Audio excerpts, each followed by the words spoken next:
Everybody says the same two things. It's hard to make money from music. The music industry is too saturated. Both statements are lazy, and both are usually coming from people who are only thinking about streams. Because a song isn't just a song.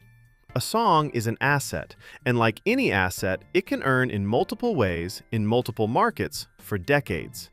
So in this video, I'm going to break down every major way one record can generate generational wealth. And then I'm going to explain why the industry can't be too saturated the way people think. Most artists treat a release like a moment. Drop it, promote it, hope it pops. Wealth is built when you treat music like IP, intellectual property. A single song has rights, and those rights can produce cash flow the same way real estate produces rent. And the key is, one song can pay you from multiple directions at the same time. Let's walk through the lanes.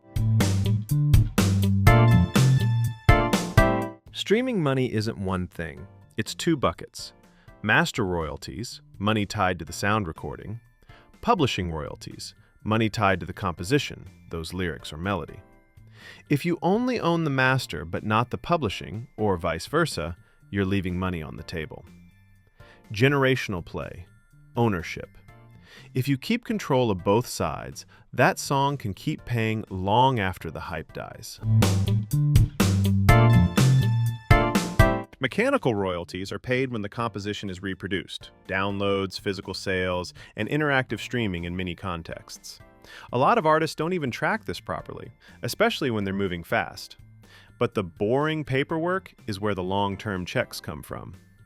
Generational play. Clean registrations, splits in writing, and proper collection.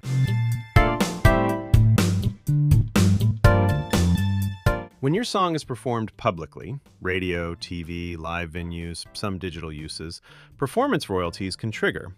This is where writers and publishers can see meaningful money if a song lands in the right places. Generational play. Your catalog earns while you sleep, and it doesn't need you to be touring forever.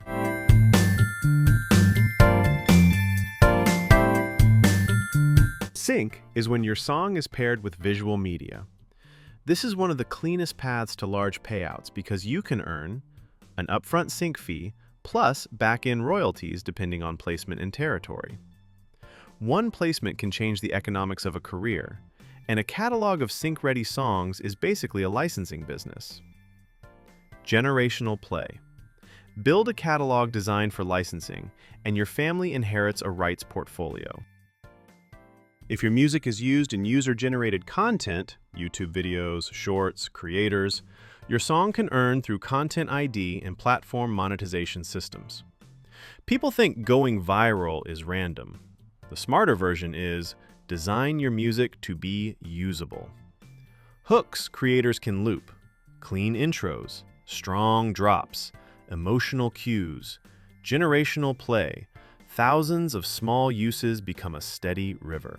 If someone samples your track or interpolates your melody/lyrics, that can create new income streams, sometimes for decades. Old songs keep printing because newer culture keeps mining them. Generational play.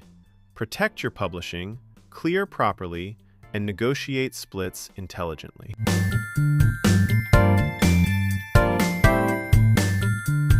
In many places outside the US, there are royalties paid specifically for the performance of the sound recording, separate from publishing, often collected through neighboring rights organizations. A lot of independents never collect this at all. Generational play, global collection. Don't only think domestic. Streaming is rent money. Direct-to-fan is ownership money. Limited editions, fan clubs, exclusive drops, stem packs, behind-the-scenes access, VIP experiences tied to a song. The song is the product, but the relationship is the business. Generational play. A fan base is an annuity.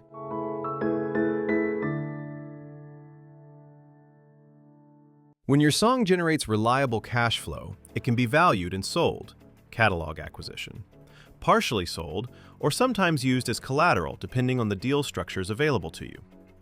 This is where generational wealth becomes real. You're no longer just earning income. You're holding an asset that has a market value. A successful song can drive new listeners to your other songs, higher ticket demand, bigger brand deals, better features and placements, leverage in negotiations. Even if a song isn't a mega hit, it can be a funnel starter that turns into recurring revenue across your catalog. Here's the blunt truth. If you don't own rights, you're basically renting your own work. Generational wealth comes from stacking, master ownership, or favorable terms, publishing ownership, accurate registrations, clean split sheets, global collection, and smart licensing.